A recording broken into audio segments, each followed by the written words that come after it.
Hello everybody and welcome back to another video. Today we are going to take a look at the Los Angeles Gladiators 2020 roster.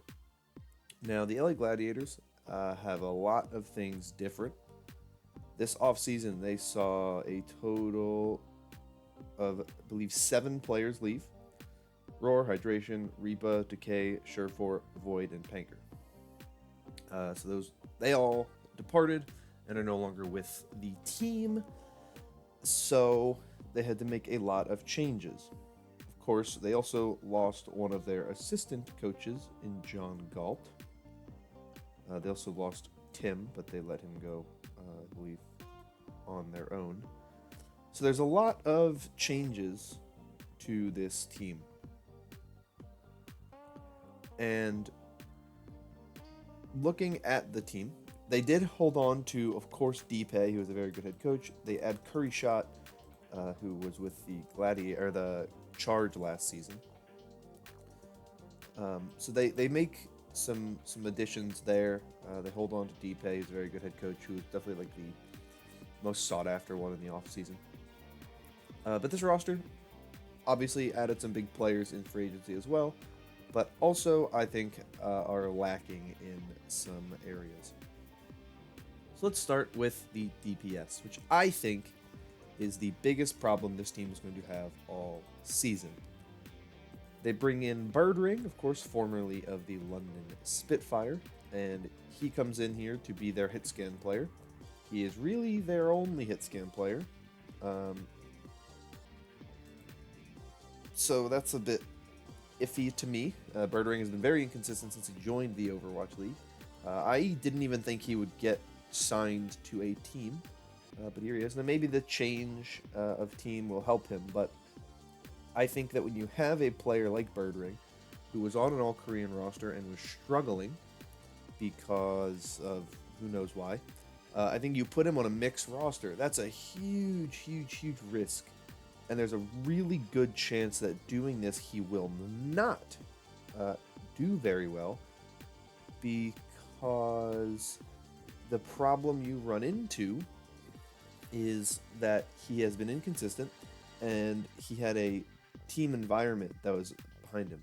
And there are still some Korean players on this team. You still have OG and Bishu, but those are two players who have played on mixed rosters before, so at least you have that going for, if you're Birdring, you have players who've been on mixed rosters before who can help you through all that. But Birdring has been very inconsistent. I'm a little worried about how he's going to perform, and if he's their main hit scan guy, that's a bit concerning.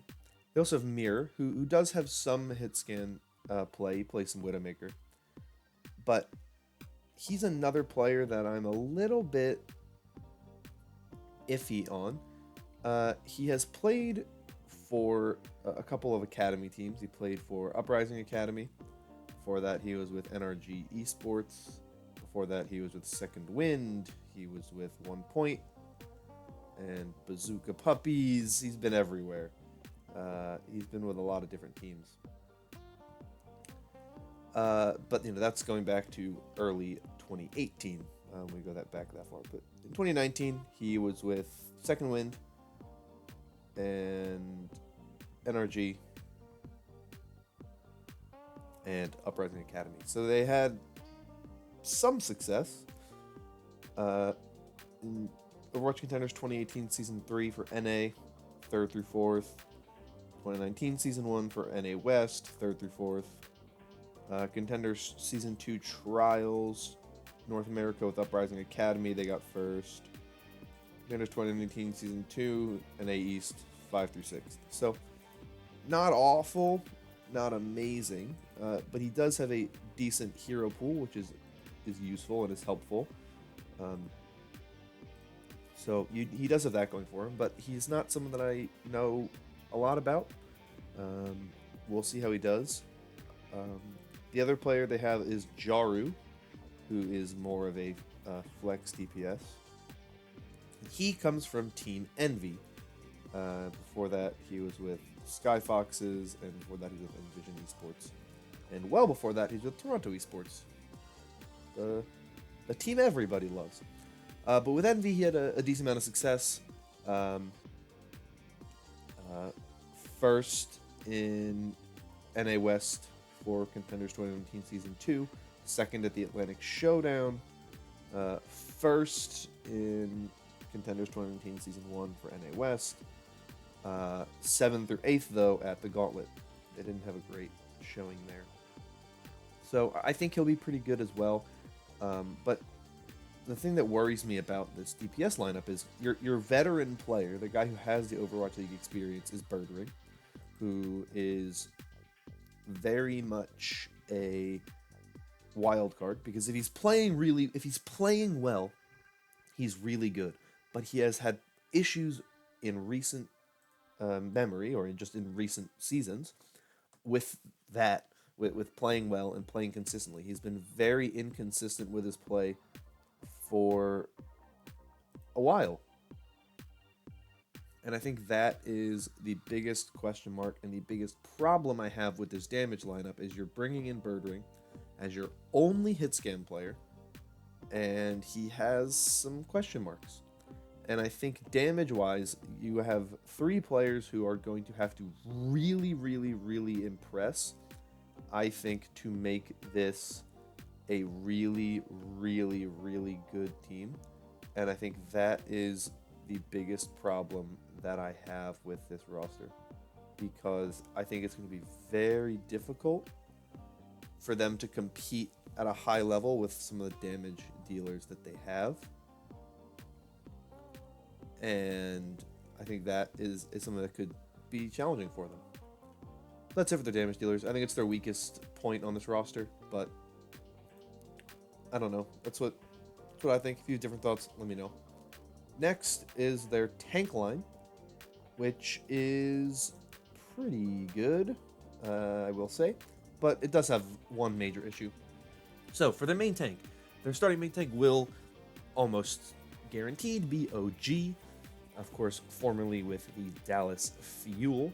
OG, very solid player, a good player. He does what he needs to do. I thought he was one of the better players on the Dallas Fuel since last season. I guess since the 2018 season, he's been pretty good. He's definitely an improvement over Roar, which is a good thing there. He has experience playing alongside Western flex tanks and in a Western or a mixed roster, so he has that going for him. So he's a good player. He's a solid player. I think a change of scenery will be nice for OG. Obviously, he was very popular in Dallas. Dallas opted to go for Gamsu, obviously, but I think OG is a fine pick, a fine pickup, a fine player to get in a trade. I have no real complaints about OG. For backing him up, they have LH Cloudy, formerly of the Paris Eternal, who didn't impress me much when he was with the Paris Eternal. I thought he was better than Ben Best, but that's not saying much because I don't think Ben Best is that good. But LH Cloudy is an interesting pickup. I mean, he's Finnish, which I guess is probably part of why they picked him up, because they have Shaz and Big Goose, who are also Finnish. So maybe that's why they wanted LH Cloudy so much, is because he has that synergy with some of the other Finnish players, and maybe that was the kind of thing. Maybe Shaz and Big Goose said, "Hey, if you're looking for a second main tank, look at LH Cloudy. Try to bring him in." Who knows? I don't think he'll play much, if at all. I think OG is much better than LH Cloudy. I don't expect LH Cloudy to get much playtime. I think there's a big gap in terms of skill between OG and LH Cloudy, but we'll see what happens there. I think he's just a backup, and I don't really expect much from him in that regard.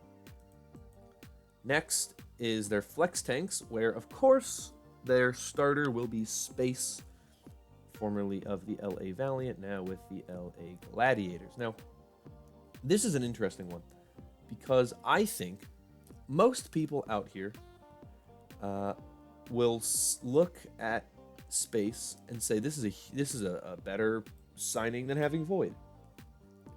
And I disagree. I don't think it's a worse signing than Void. But I think Void is one of the players in the Overwatch League who was the most underrated and kind of most under the radar player. He was really, really good. He did a lot to help his team out. He was one of the best flex tanks. He was one of the most consistent flex tanks in the league. The problem I think with Void is that he wasn't a big flashy player. He didn't have a big personality. He wasn't that kind of player, right? You have players who are very, you know, outgoing and they make a lot of big plays and they're very flashy. You know, they're getting these huge diva bombs or something like that. Void wasn't that player. He was a really good player. He did his job really, really well. And he did what he had to do to help his team win. But he wasn't the kind of person who's getting up and having an interview where he was trashing another team or, you know, talking big. He was just very quiet and to himself. Space, very different personality. Definitely much more of an outgoing, charismatic person in terms of at least kind of the face of the franchise type person. Void was never that type of person. Surefour was that person for the Gladiators. Space was that person for the Valiant, and he's going to be that person for the Gladiators as well. He's going to be the face of the franchise, and he's really good.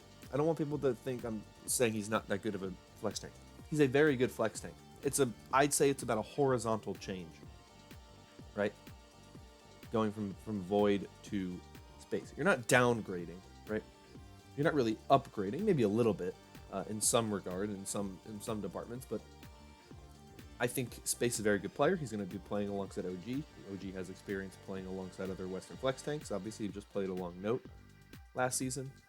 He's playing around RCK. He was playing around Seagull at times. He was playing around Mickey, who not a Western player, but not a Korean player. So he has experience playing around players who are not necessarily Korean.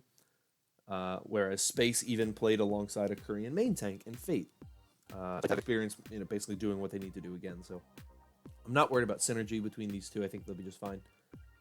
And of course, we make it even better by having Bishu back on the team as your backup, who is the thing that I think makes Bishu really good in particular is more the fact that Bishu is fluent in both Korean and English.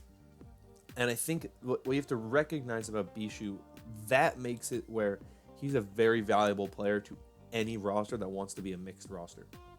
That is just what he does best in that way, and that's what he provides to any team.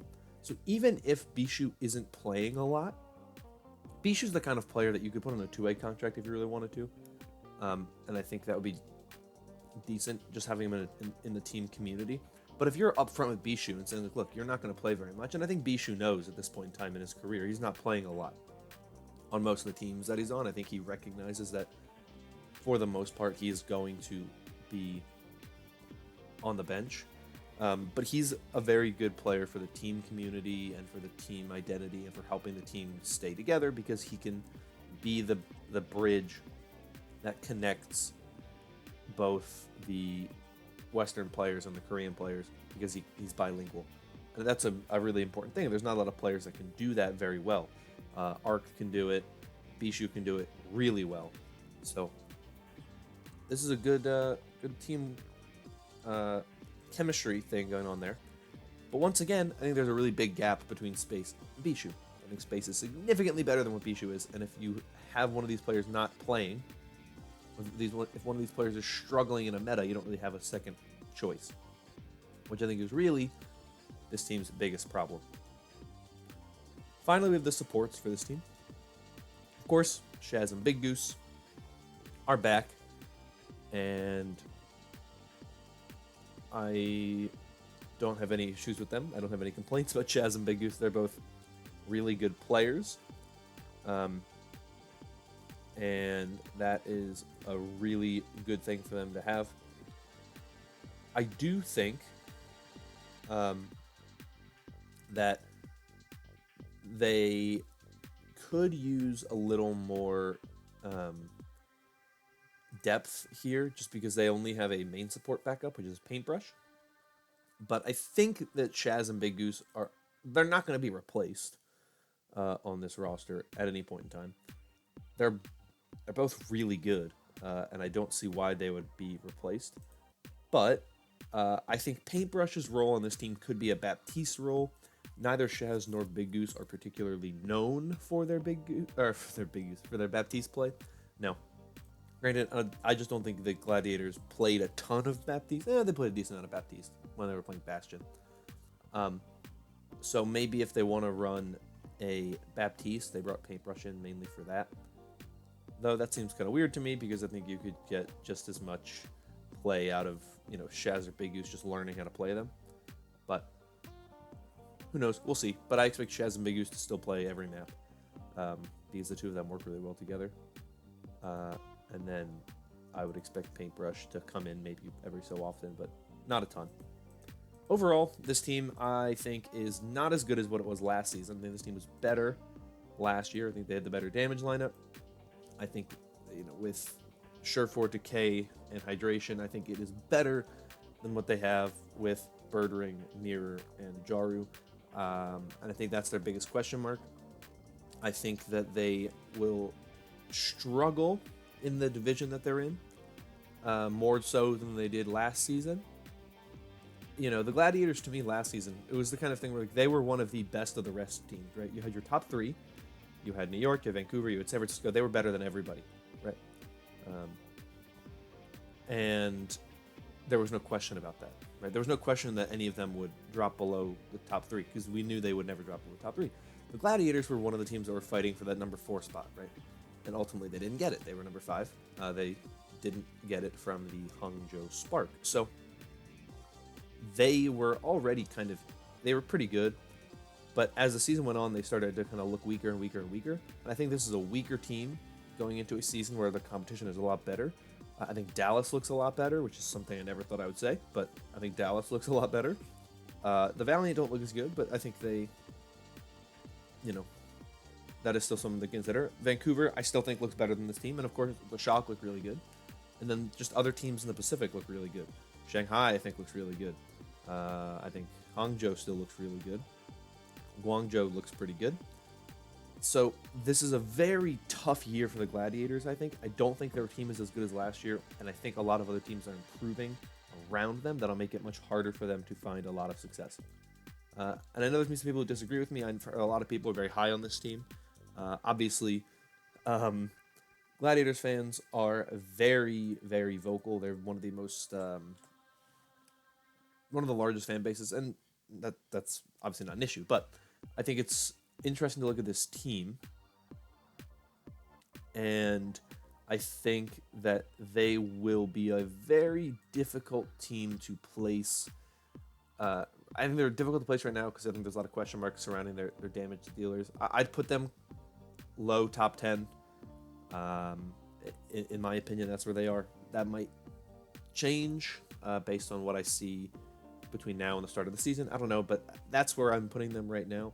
I think that they have the tank line and the support line to still help them out and still carry them very far, but the damage dealers might struggle. And obviously, the damage dealers that we've seen recently are not the most high skill heroes, and you don't need a Widowmaker. You really just need a Doomfist or a Reaper or a Mei or, Hanzo. So we'll see what happens with this team, but right now I'd say they're probably in that low top 10 range. But that is obviously subject to change. But that is everything that I have for you today.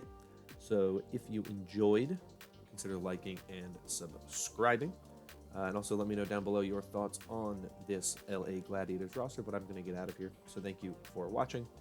Hope you all have a fantastic day, and I will see you all next time. Bye-bye.